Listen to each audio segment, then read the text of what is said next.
Hello, everyone, and welcome to my talk here at Deploy. I hope you're having an amazing day with us at DigitalOcean. We are so glad to have you here. My name is Rafael Mojica. I'm the Vice President of User Experience at DigitalOcean, and I've been with the company 3.5 years, and it's been a blast to be able to create simple and easy to use products for you all. Today, we're going to be talking about why should you care about your customer's journey. And some of you might be like, what do you mean customer's journey? Well, if you've heard some of my previous conversations with you, if you actually go to our YouTube channel, you can see one of them about doing usability testing. You've heard me say that when you are creating something for someone else, you are actually making design decisions.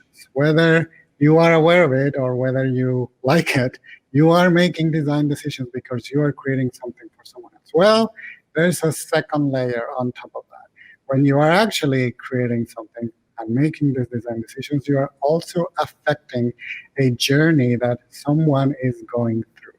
Your users, your customers are not using your product or your service in isolation. There is some things that happen before and things that happen after they use or interact with your product. And that's what I want to talk to you about today, because it is highly important for you to be aware of what you're doing to affect this journey, or at least acknowledge that the journey exists so that you act accordingly.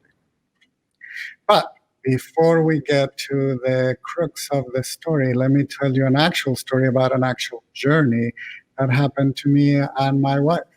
So last year, my wife and I were flying from Prague to Amsterdam. Remember those days when you could fly without any trouble? Well, this was one of those days. It was supposed to be easy, right? Just fly from Prague to Amsterdam. It's a very short flight, simple flight. But there were things that happened actually before we took the flight. Of course, we had to buy a ticket. So this day and age, you go online and purchase a ticket, no problem, very easy now this day and age. The challenge was that there was no way to get an electronic boarding pass from the website that EasyJet was providing. So we were like, well, it doesn't matter. We just get a physical one. We get early to the airport, we get one of those, and that's how we proceeded. We actually arrived fairly early to the airport. There was no line at the EasyJet counter. We show our passports, no problem. We were there, thank God. The problem was that there was a little problem with the boarding pass, and I will show it to you. This is what they gave us. You notice anything different than a regular boarding pass? Anyone? Yes, it is printed upside down. So it is really difficult to make literally heads or tails from this boarding pass. There were many questions that were actually difficult to answer, like, what time are we boarding? It might be that 12:20 bypass. What is our gate number? By the way, I've looked at this boarding pass multiple times and I cannot find the gate. So very important things there. Okay, so I'm showing you the journey. So yes, we bought a ticket. There was no electronic boarding pass. When we got to the airport, we got a boarding pass, but it was upside down. And there were these questions that were very difficult to answer. Which gate is it? When do we board? Etc., etc. Again, this is what we got. It was fairly difficult to see. And one thing is that actually, I have a terrible short-term memory. So I had to be looking at this multiple times. So you have to relearn this new way of looking at this boarding pass out over and over again. So we get to the gate finally, and now we have to do the boarding. Questions. Okay, we get to the line of boarding, the gate is fine, but the problem is that when the person at the gate had to scan the boarding pass so that we were on the log that we actually boarded the plane, the scanner was not able to actually record or look at the screen. It was not scannable because it was upside down. So the person at the gate had to actually enter it manually. Now, it was my wife and my boarding pass enter manually, but most likely our boarding pass were not the only ones upside down. So you can imagine how delayed that boarding process was. Fine, we get to the plane, but then the next question is, which is my seat number? Again, short-term memory, I couldn't remember. So let's look at the boarding pass again. By this time, I was fairly versed on the boarding pass. So it's 3F. It's somewhere there on the O by boarding pass. Okay, finally, I get to my seat and I sigh with relief. And most likely you have had that same feeling when you sit on your airplane seat with a sigh of relief. Why? Because most likely you had an experience like this. Things happened before you got to the airplane that made your experience not as seamless as it could have been.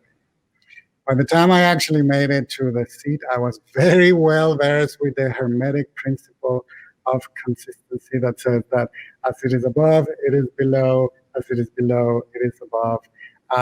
And it was actually funny at the end of the day. But you can imagine the stress that this causes to people. That what if you were late to the airport? This would have caused a much troubling experience than the one my wife and I had.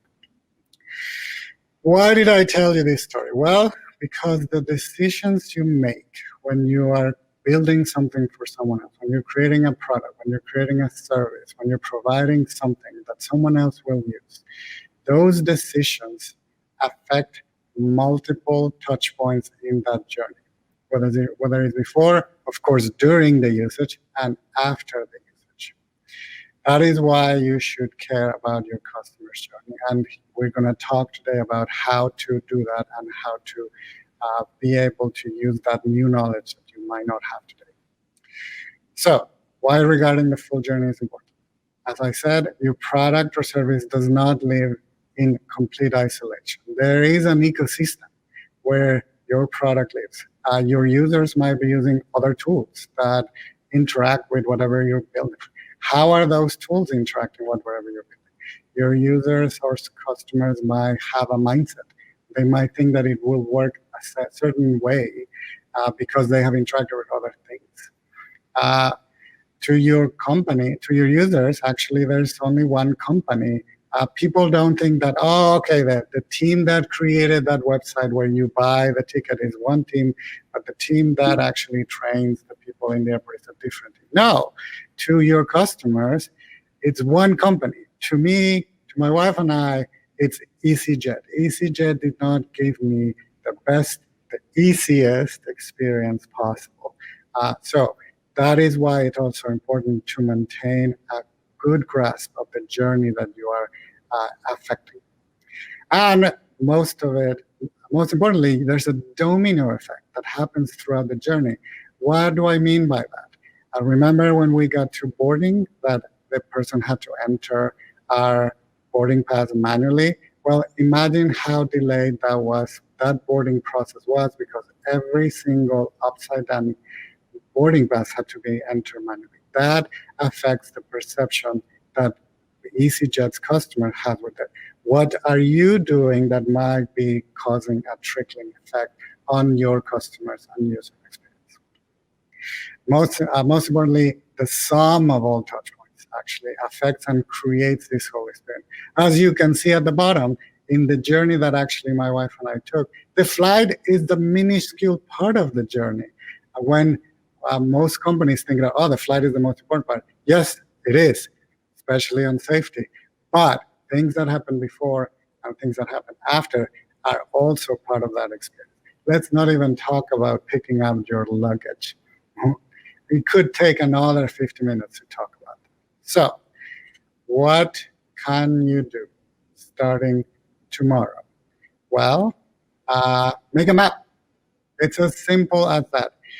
you should be able to actually plot this journey that your customers and users are following, so that you have a much broader and uh, comprehensive understanding of what you are actually creating and how are you affecting this journey. So we're going to talk about in more detail on how to do that.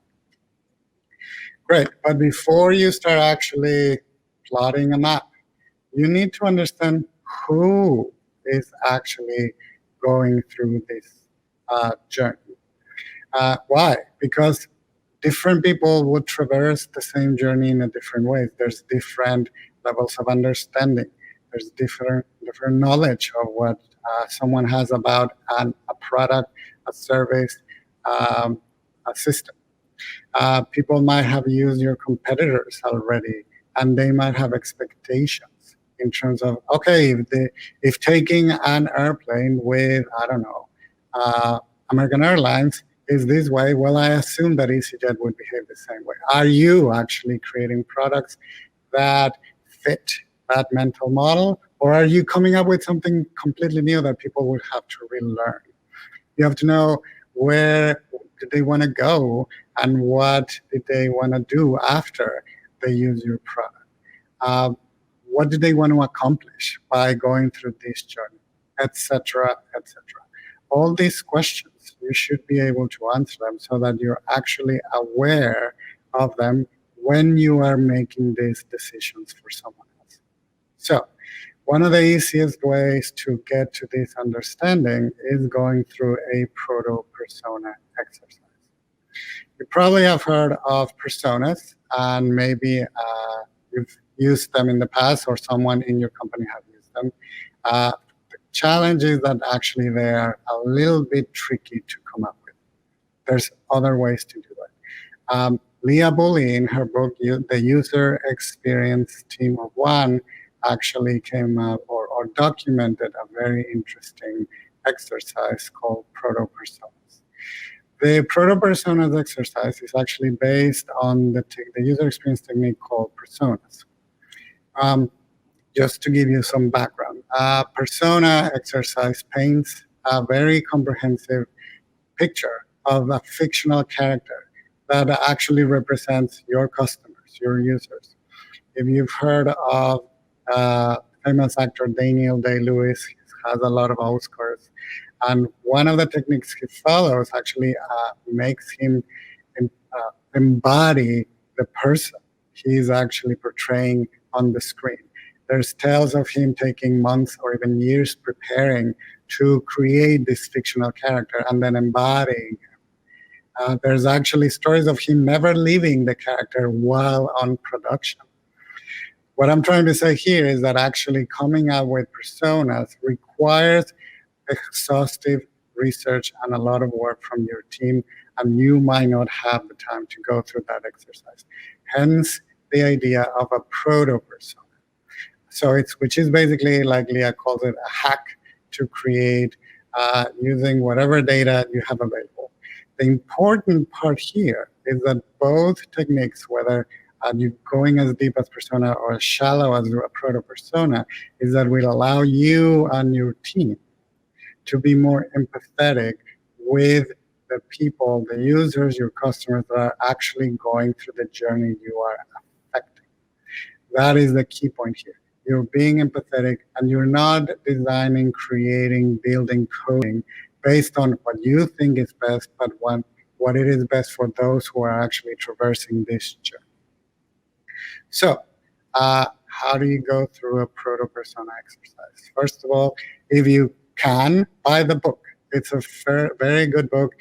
Other than proto-personas, it has other techniques about doing just enough research to make better design decisions, make better development decisions. So if you can buy the book, I'm not getting any money out of this representation. It's just a really good book. So in terms of, let's go back to proto-personas. Ideally, before you do anything, you should collect all the information you have about your users. Anything is valid here. The commentary from surveys you have done. If you have some metrics on Where are they living when they use your product? What age range do they have? What gender are they? If you know what they're trying to do because you talk to them via a customer support information, bring that to the table. Any information you might have already from your users, bring it. Great. Now that you have gathered as much information as you have, it should not take you a lot of effort because it's, again, information you already have. And bring to the table, it could be an exercise. This could be done actually remotely nowadays. You could use a product like Miro, Miro, to do an exercise remotely. So bring 4 to 12 people. Bonus points for your exercise, bring people, not all of them, they don't have to be all of them, people that have direct access to your customers, people that in your organization work in customer support, customer success, the one designer or someone that is behaving as the designer that is doing usability testing, people that have had direct access to your customers. Why? Because they have had direct point of view of what the struggles that they're having, or the motivations they have when trying to use your product. Great. Before you start the exercise, you need to set up the expectations. This is a fairly unscientific approach. As I said, you're not necessarily doing research. You're just using however many information you have. Great. The thing that is happening in this exercise, and you need to let them know, is that you're shifting to a more empathetic mindset that the entire group that is building this thing is following. And that way you are all now going to be working towards serving the same user. Here at DigitalOcean, actually, we've had similar challenges. Different people at our organization feel that we are serving different people. And it is just this year, last year, that we're starting to understand our users even better and sharing across the organization who is actually who we are serving. So don't fret, that happens to all of us, but doing one of these exercises will allow you all to understand who are you actually serving. And if you have to make changes, then you are all going to change at the same time, rather than everybody believing you're serving someone different. Great. After you gather all this information, then what you should do is break your group of people into 2-3 groups, and you will ask them to actually paint this picture with the information you already have. Get them to tell a story on who are your users, where are they coming from, what are their age ranges, what are they trying to do, what are usually the struggles that they go through, why do they use a product or service like the one you are providing, what other products or services outside of you from your competitors are they using. At the end of the exercise, you need to have a much more comprehensive and as detailed as you have paint of who the people that are traversing this journey is. Most importantly, share it. As you actually close the exercise, share it with the rest of the organization, so now everyone is aware that this is happening and this is who you are serving as a company or as a group of people. Most importantly of this picture is identifying what are the expectations that your customers are having before or during using or experiencing your product. Now, a very big caveat, as I said, this is an unscientific exercise. This will help you move forward with whatever you're doing, but I would hate for you to settle with just this picture. Eventually, when you have more time, more money, more resources, because you're going to be very successful, of course, you should validate that this proto persona that you built is actual, that it's really the person or group of people that you are actually serving. Then that is when you do a little bit more research, more in-depth research, to be able to understand if what you came up with is true, and if not, again, modify it, iterate, and again, share it. you should do more research after. But for the time being, to actually go through the mapping exercise, this is enough. Great. Now what? You know who is going through this journey. You have a better understanding. The majority of the people in your organization know who are you serving and what are their expectations. Well, now let's go through the journey.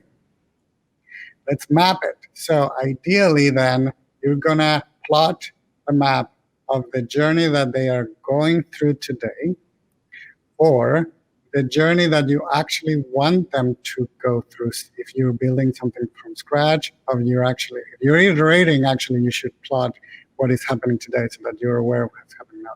If you're starting from scratch, you can actually build the journey that you want them to go through. And this is going to be even better because now you know who they are and what are their expectations. So, journey plotting exercise.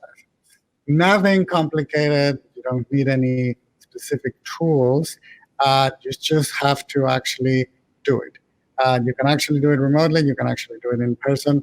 You just need pen and paper. You need a whiteboard, etc. Nothing fancy.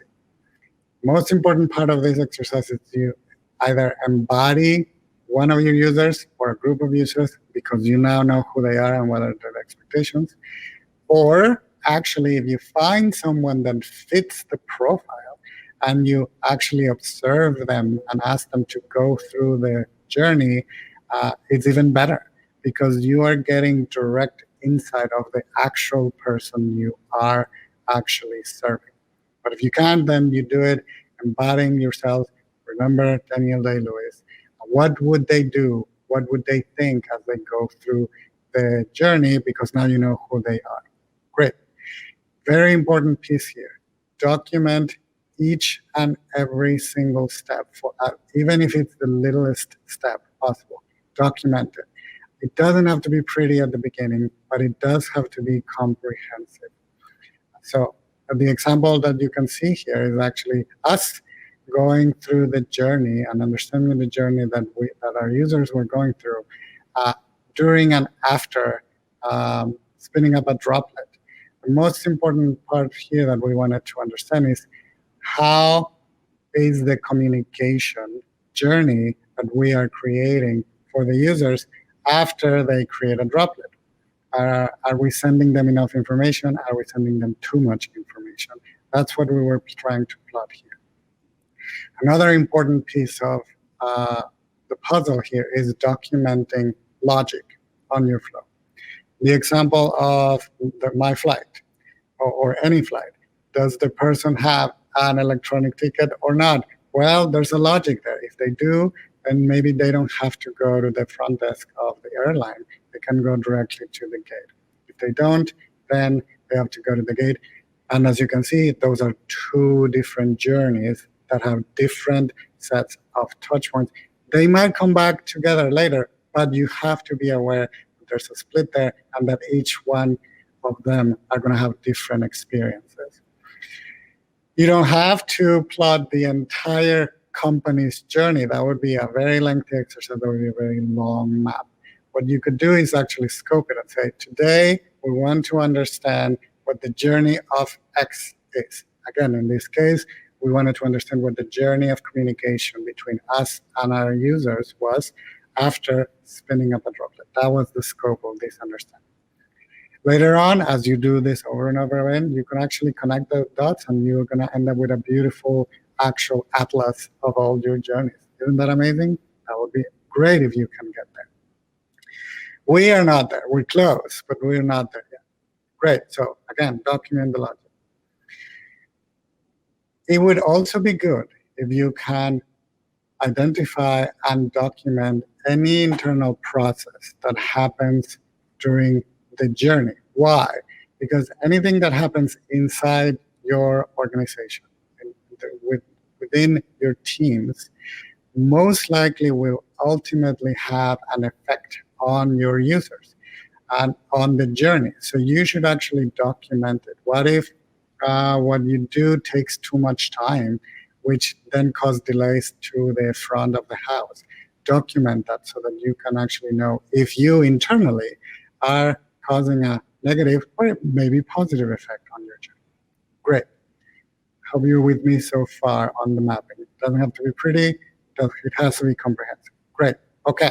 Now, let's continue the process. Next step is iterating the fidelity of your diagram. This is actually a zoomed version of the next fidelity of the process that I was talking to you. As you go through this mapping process, this is not going to be a one-day thing. You're going to have to do it and through multiple sessions with multiple people. Why? Because you're actually understanding this point of view from different angles in the company and maybe even outside of the company. A key point here, if you need or can, use a timeline within your map. Why is that? For example, again, we were trying to understand what is the communication journey between us and the user after spinning up a droplet. And with the timeline, we realized that within 7 to 10 days, we were sending 6 emails from us to our users. That is too many emails for someone just because they spun up one droplet. That gave us a big understanding, a visual point of view of how badly we were annoying our users just with emails. Remember, they are in a journey. This is not in isolation. We are part of the ad development ecosystem. We are not the only ones sending emails and communications about us. So we were just making the problem worse. We made some decisions because now we were aware of the amount of communication we were doing. That's the importance of a timeline. Now that you have had a much stable structure of your journey, then start documenting the friction points and blockers, potential challenges, excessive steps like the one I told you on emails, or maybe you are missing part of the communication here. Dead ends. Dead ends are important. What if one of these emails was, for example, telling your users, you need to update your password, but you don't give them a link to update the password. You don't give them instructions to update the password, or maybe updating a credit card. An actual, even more important part of it, updating your payment information. You don't give them a link. You give them instructions. That is a dead end. The user will have to struggle to actually make the change that you're suggesting them or asking them to do because you're not making their lives easier. Document those kinds of dead ends. It's highly important for you to do. Great. How are we doing? With me so far? Okay. Excellent. Now, another layer of complexity, but it's going to be very important for you to follow through. If it is necessary, if you find yourself having too many parties in this map, then I would suggest creating something we call swim lanes, where each swim lane is actually a party in the map. One swim lane could be the user, another swim lane could be the actual interfaces they interact with, another swim lane is your internal processes, etc., etc. Let me give you an example. This is actually an extreme example of a map. Actually, this is technically actually a service blueprint that it is showing you, or you're documenting actually the different steps, different touch points that your user is going through.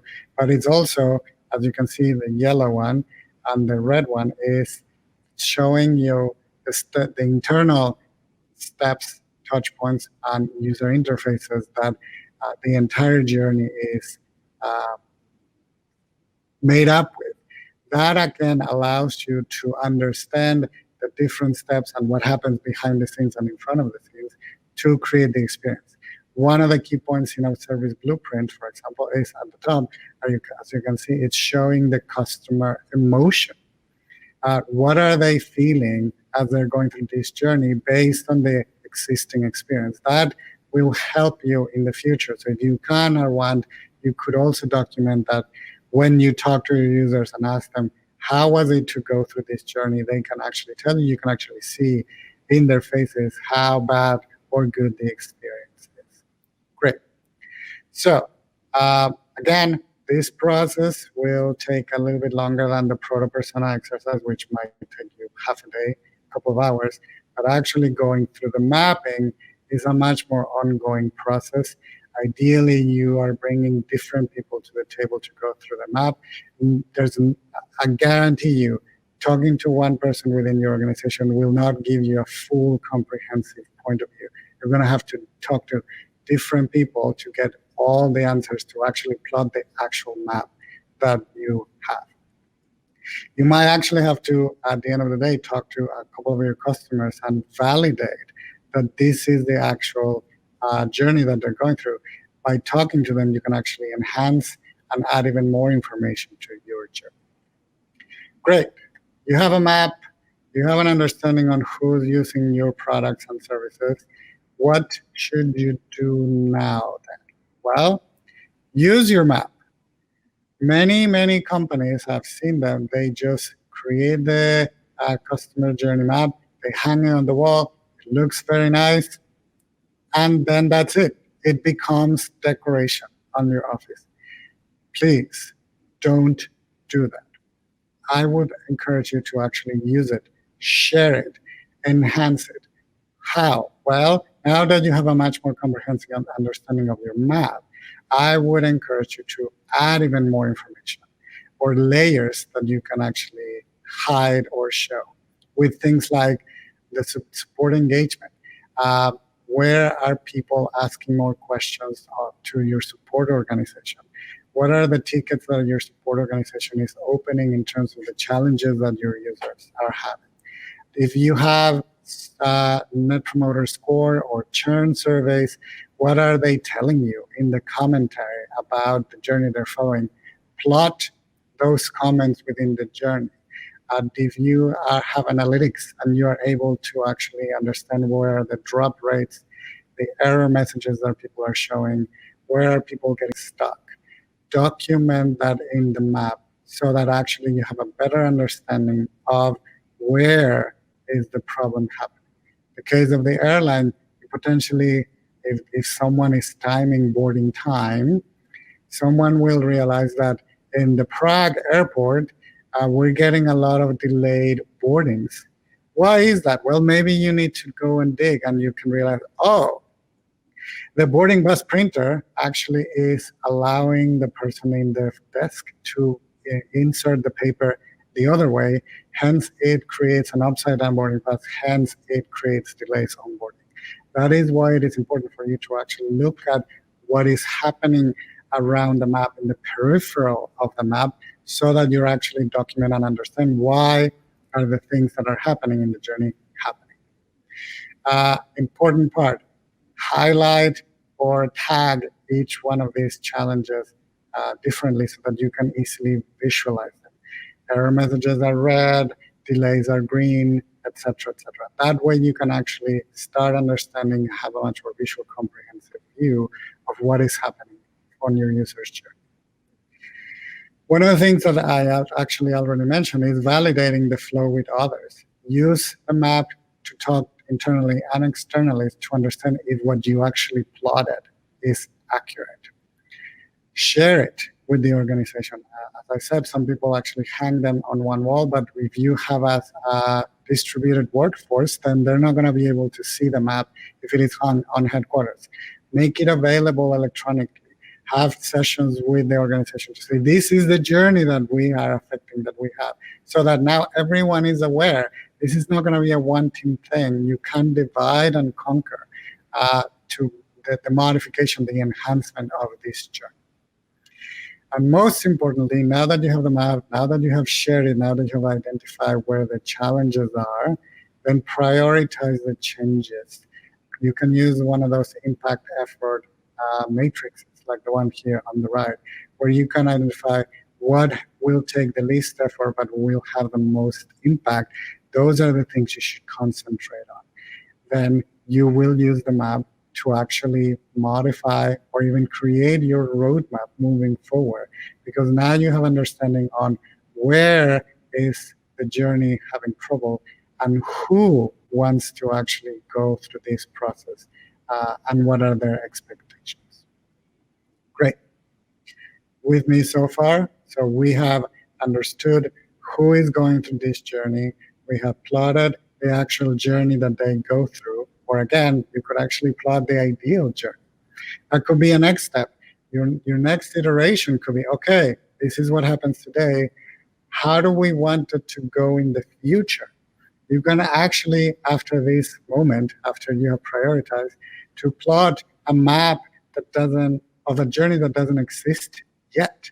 You're just mapping the journey that you want your users, your customers to go through. That will also help you prioritize what are the most important iterations, what are the most important areas within your company, within your product, within your service that you have to be modifying, because now you have created what is the ideal version of this map. Great. Now, then what? We have a map. Well, as I was saying, use the map continuously. This should not be a one and done thing. Don't hang it and forget it. Don't create it and put it in a file and no one will do it. You need to use it as a tool. This is a tool that you should be using continuously to make better business design development decisions. Great.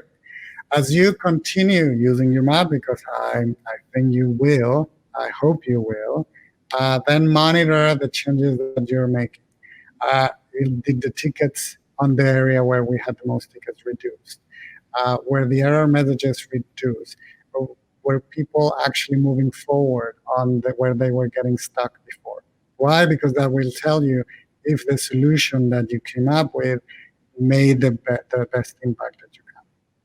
As I said, make design developments and decisions, make business decisions based on your journey.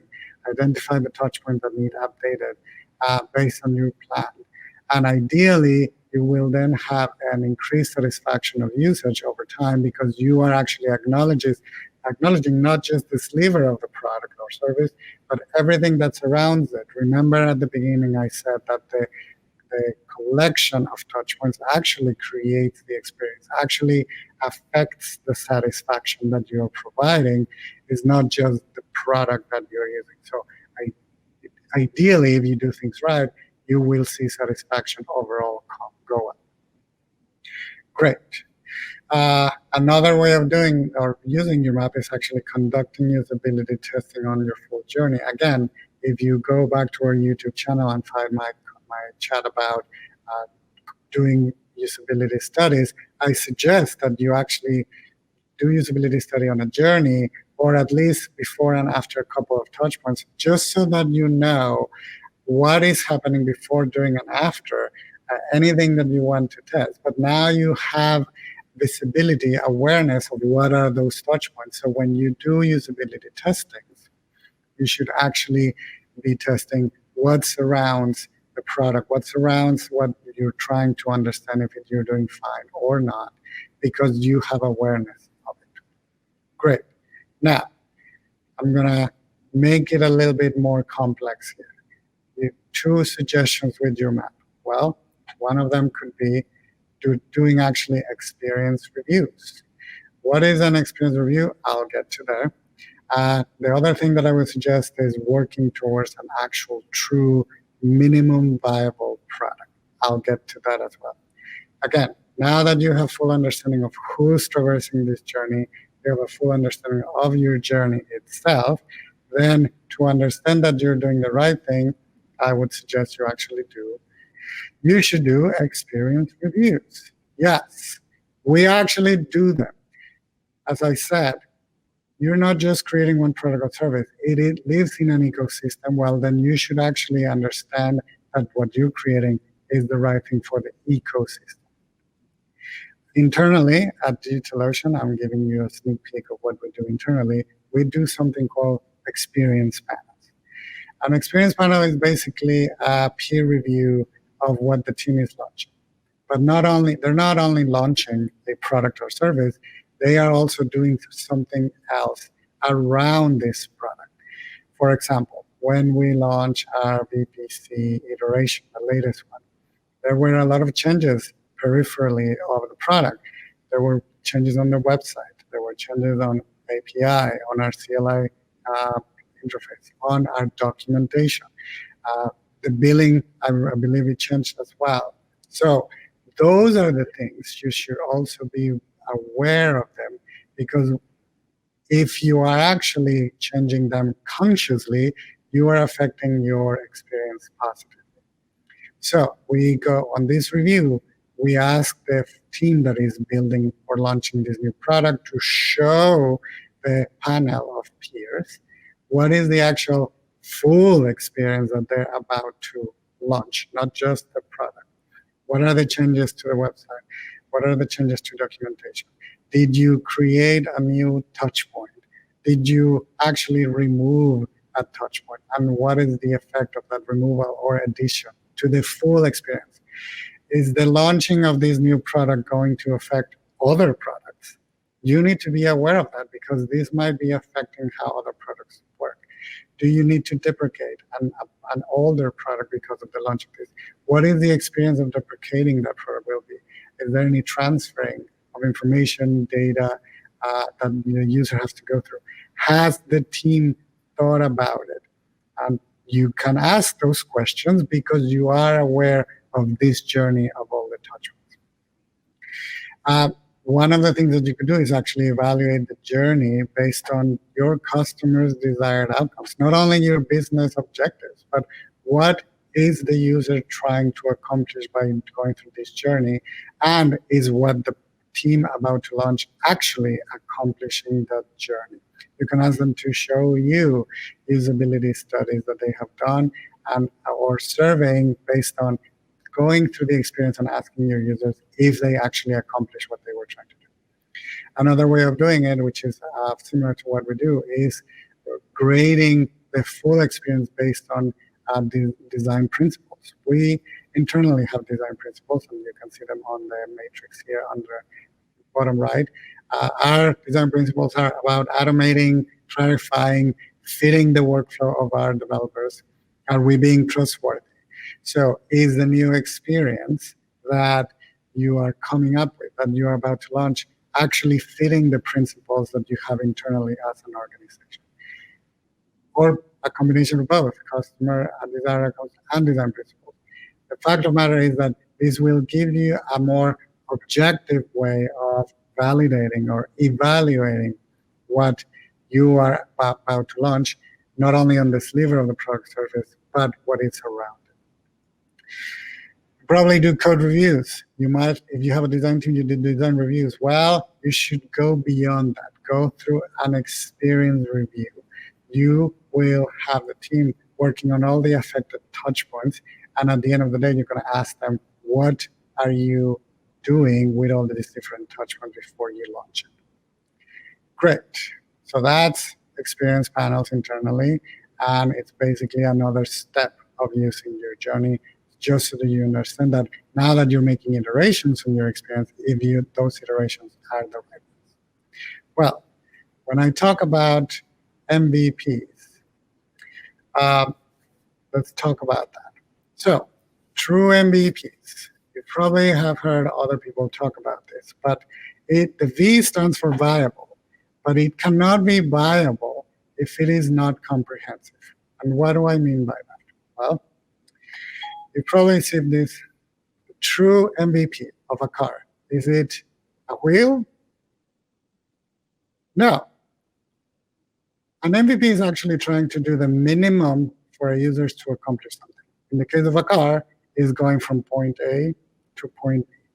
And the wheel is actually depicting what usually many of us, when we're building something for someone else, actually come up with as the first iteration. Yeah, we made one part of the car, a wheel. But a wheel will not take your users from point A to point B as easily as something else.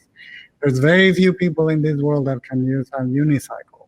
I've seen them here. I mean, I live in Brooklyn. There's a lot of hipsters that know how to use a unicycle. But there are very few that can actually do it. The actual MVP of a car is a scooter. Why? Because it will allow our users to go from point A to point B. Yes, it doesn't have all the bells and whistles that a car has, but again, the minimum thing that it can do is take or allow someone to go from point A to point B without being as tired as walking. Great. What does it mean in the case of journey mapping? Well, now that you have your true MVP, are you also accounting or acknowledging the rest of the path, what is between point A and point B? Let me give you an example. EasyJet again. We were flying Prague to Amsterdam. We got to the desk, they printed an upside down ticket. If you're aware that one of the touch points is the printing, the physical boarding pass, and that printer is not designed to prevent the person in the counter to print an upside down ticket, then now that you acknowledge and you are accounting for a potential challenge on that touch point, okay, the minimum that you could do to affect positively that journey is providing training. You provide training to the person in the front desk to say, this printer will let you put the paper incorrectly. This is the right way to put it. Remember to do it. Ask them to practice. As you can see, you're not necessarily developing or designing the best printer possible, but at least the fact that you are acknowledging that there's a challenge, you take into consideration that challenge, and you do as much as you can, a minimum process to affect the experience positively or to reduce the challenges that you could have. Great, so that's MVPs. But another way of looking at this problem is with the Maslow's hierarchy of needs. Most likely you have potentially heard about it. This is a translation of the Maslow's hierarchy of needs to an actual product or service, where the bottom of the pyramid talks about the functionality. Is your product useful? And then it goes to, is it reliable? Is it actually easy to use? Is it as convenient as I want? Great. The challenge with this is that many of us tend to want to cover the bottom of the pyramid as much as we can before. That's our first iteration. That's our MVP.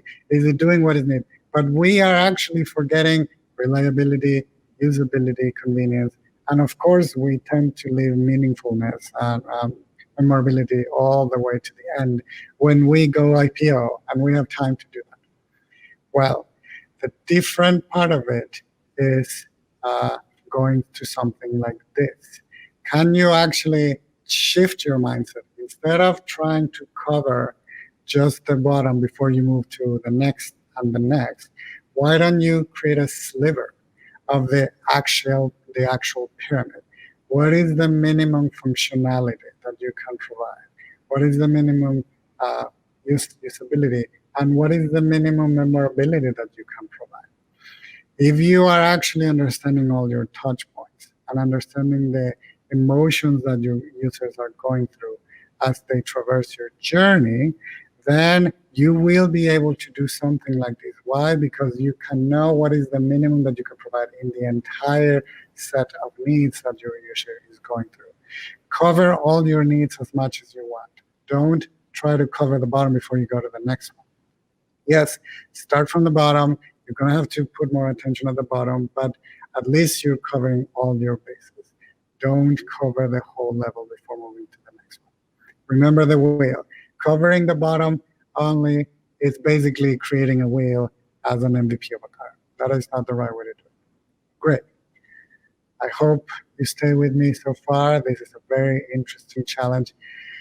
No one gets it right at the beginning. Usually you leave those things at the very end when you have first iteration. I would encourage you to do this exercise as soon as possible so that you start getting the benefits out of it. Great. Some parting thoughts. I can't believe the time has gone this fast. Great. Remember, your product and service does not live in isolation. There's an entire ecosystem where your product service company lives, and you have to be aware of it. Be mindful of the journey that you are creating, the journey that you are affecting, or at least the journey in which your product and service lives, the ecosystem where it lives, so that you can act accordingly. By doing that, you need to understand your users. Remember the proto-persona exercise. Yes, it is a fairly shallow exercise, but at least it's better, and it will allow you to, as a company, as a group of people, to be more empathetic. Understand the journey, documenting, use the journey to make your design developments, business decisions. Don't just leave it hanging there. Um, use it to make business decisions, as I said. Validate these decisions based on the map. Adjust your map. Iterate the map as you go through. Why? Because then you'll have an updated map all the time. You can even use it for training purposes. We have done that. If someone new comes in, you can just send them the map and say, look, this is our experience today. This is where we're doing badly. This is where we're doing good. This is our ideal journey. If you came up with that one, you can also use it for training. And importantly as well, use the map to build true minimal viable products that acknowledge all the needs and touch points for your users. Most importantly, enjoy the journey. Remember, this is an iterative process. You're not going to be done at the first, second, or third iteration. You yourself should enjoy this journey. Great. That's all from me. This is where you can reach me personally. I'm in LinkedIn, I'm in Twitter, or talk to me on the Discord channel that we created for the conference. Please enjoy the conference as you move forward. We have so many new things for you to go through and have fun. Thank you for listening, and we'll see you soon.